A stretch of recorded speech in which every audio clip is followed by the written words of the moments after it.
Olá, meu irmão, minha irmã. Vamos então aqui para o último bloco, analisando como que o Espírito Santo agiu na vida de Jesus, o Filho do Homem, para capacitar o Senhor Jesus Cristo desde o momento da sua concepção, quando ele ali no ventre de Maria gerou o menino Jesus, e ao longo de toda a vida de Jesus, chegando aqui agora nos momentos finais desse ministério terreno, desse primeiro ministério terreno do Senhor Jesus, analisando como que o Espírito Santo ajudou, capacitou o Senhor Jesus Cristo no momento da sua paixão. O texto de Hebreus, o livro de Hebreus tem o propósito de explicar para os judeus que a aliança a qual o Senhor Jesus Cristo trabalhou, a qual ele exerceu seu ministério, a nova aliança, ela é muito superior em todos os sentidos à aliança antiga, a antiga aliança na qual o povo ainda baseava a sua vida e o seu relacionamento com Deus, que era a aliança mosaica, na qual Deus havia dado leis e abençoava o povo conforme o povo obedecia a essas leis, ou castigava e afligia o povo conforme o povo desobedecia a essas leis, e existia aquele sistema de sacrifício de animais para se expiar ou para se pagar a culpa pelos pecados cometidos pelos homens, e era uma coisa que nunca acabava, porque o animal morria, aquele pecado era expiado, mas o homem voltava a pecar e precisava ser feito um novo sacrifício. Era um sistema que era imperfeito, e ele serviu só como uma ilustração do ministério perfeito que seria exercido pelo Senhor Jesus Cristo e pelo sacrifício perfeito que seria feito uma única vez para expiar a culpa de todos os pecados daqueles que viriam a crer em Jesus.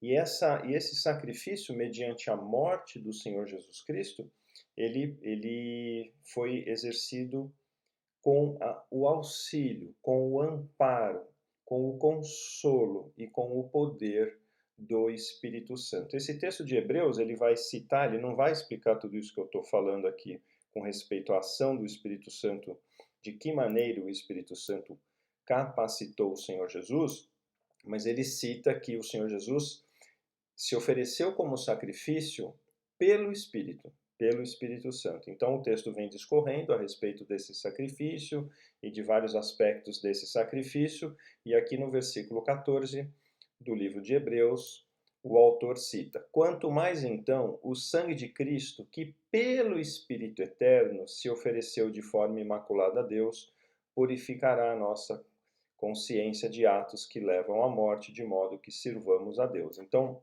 o autor ele está falando, a palavra de Deus está nos testificando que foi pelo Espírito de Deus, pelo Espírito Santo, que o Senhor Jesus conseguiu ir até o fim naquela missão de se entregar à morte para a remissão e expiação de pecados e nos libertar dessa opressão, desse jugo que o pecado exerce em nós, e nos reconciliar com o Pai, nos fazendo agora ter acesso a Deus, porque Ele sim morreu para pagar a culpa dos nossos pecados. E se o irmão ler os evangelhos, os irmãos vão ver que todo o ministério do Senhor Jesus foi cercado de perseguições.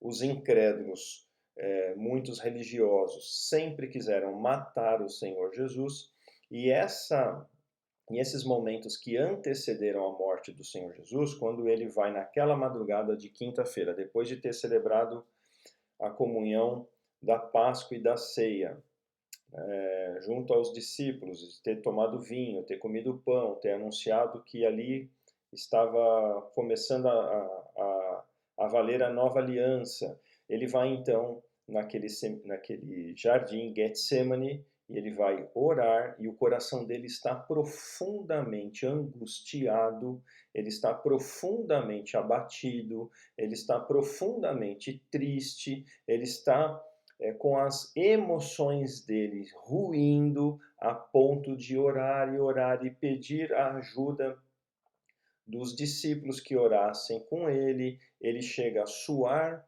sangue, gotas de sangue são expelidas por meio do seu suor, de tão profundamente abalado que estava a sua alma e as suas emoções.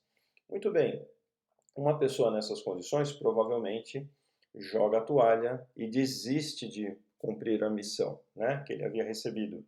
Ele não fez isso. Onde ele achou forças para seguir adiante, se deixar ser preso, ficar calado, sofrer as injustiças, sofrer a humilhação, sofrer todo o espancamento, o corpo dele já sendo dilacerado pelo espancamento dos soldados romanos, sofrer o abandono dos seus discípulos, sofrer a traição de Pedro explícita. Onde que ele arrumou força? Na pessoa do Espírito Santo, que é aquele que vem com poder consolar e levar o servo de Deus adiante. Em meio às suas dores e aos seus sofrimentos, é o Espírito Santo quem consola e quem capacita com poder mental. Lembre-se, irmãos, de como Jesus venceu as tentações. Ele não falou assim, eu estou com fome, então eu vou fazer aparecer aqui um pedaço de pão para eu comer, para saciar a minha fome. Ele não falava isso. Ele não agiu assim. Ele venceu as tentações falando assim, está escrito, está escrito. É com base no conhecimento, com base no conhecimento que ele tem da vontade de Deus, da palavra de Deus, de toda a instrução de Deus, que ele venceu as tentações e ele seguiu adiante no seu ministério. E aqui, nesse momento da cruz, não foi diferente. Então o Espírito Santo vem amparar o Senhor Jesus e o Espírito Santo vem preencher a mente de Cristo, trazer à memória a lembrança de Cristo, capacitando ele a se lembrar da palavra do Pai e dar forças para ele ir até o fim nessa sua paixão. Muito bem, vamos ver um pouquinho agora sobre a ressurreição. Como que o Espírito Santo agiu na ressurreição de Cristo. Vamos pegar esse texto aqui de Efésios 1, que é um texto que vira e mexe, a gente volta nele. O livro de Efésios, depois do livro de Romanos, talvez seja o livro mais teológico do Novo Testamento. E no capítulo 1, nós temos uma descrição sucinta de como a Trindade age em harmonia, cada pessoa exercendo tarefas específicas para promover a salvação dos eleitos. Tá? E aqui, quase no final do capítulo, tá? Nós temos essa afirmação aqui, irmãos. Ó, deixa eu pegar. O versículo 20 fala: esse poder é o poder de Deus. Ele exerceu em Cristo, ressuscitando-o dos mortos e fazendo assentar-se à sua direita nas regiões celestiais. O que o apóstolo Paulo está fazendo aqui? Se vocês voltarem um pouquinho aqui, ó, deixa eu pegar a partir do versículo 17, porque Paulo está orando aqui. Depois que ele descreveu resumidamente como cada pessoa da Trindade age em prol da salvação dos eleitos, ele fala: peço que o Deus de nosso Senhor Jesus Cristo, o glorioso Pai, lhes dê espírito de sabedoria e de revelação no pleno conhecimento dele. Percebe, irmãos? A Bíblia, ela clama, ela ora, ela invoca os irmãos a terem conhecimento, discernimento e sabedoria. E onde que isso tem que nos levar? Não é para as academias, para a erudição da palavra de Deus, mas é para esperança. Olha aqui, ó. Oro também para que os olhos do coração de vocês sejam iluminados, a fim de que vocês conheçam a esperança para a qual ele os chamou, as riquezas da gloriosa herança dele nos santos, e a incomparável grandeza do seu poder para conosco, os que cremos, conforme a ação da sua poderosa força. Então veja que o texto está falando assim, ó.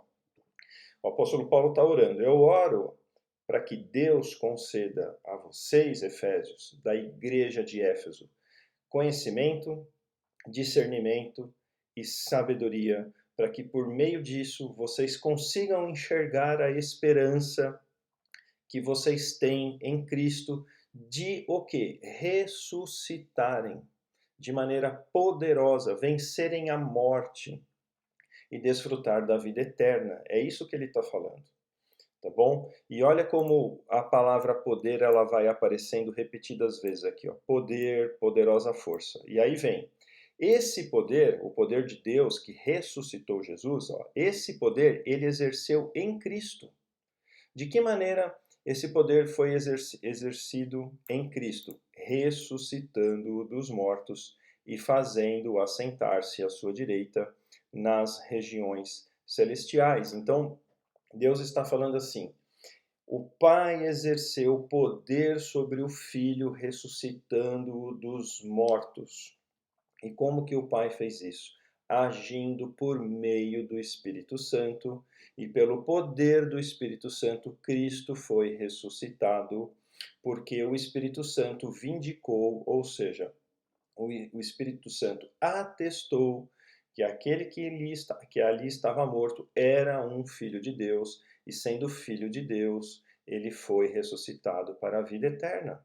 De maneira semelhante, nós também, que somos filhos adotados por Deus, somos filhos adotivos de Deus, somos filhos legítimos de Deus, somos legalmente pertencentes a Deus, temos esse relacionamento de filho para com o Pai, nós seremos ressuscitados de maneira muito semelhante pela mesma pessoa do Espírito Santo que vai exercer o mesmo poder em nós e vai nos ressuscitar. Vamos pegar aqui Romanos capítulo 1. Romanos 1, 4. Eu vou ler aqui do 1 ao 4, irmãos, e aí a gente vai ver que o Pai que age em tudo e em todos, agiu na ressurreição de Cristo por meio do Espírito Santo, tá bom?